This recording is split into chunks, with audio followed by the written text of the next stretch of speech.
it's Marcelo again from Makeloo Studio. I'm here to show you a short tip about changing colors in a road.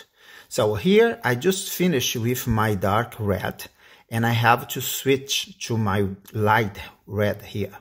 What I have to do, it is really easy. When I turn to my road here, my red, I have to cross them here.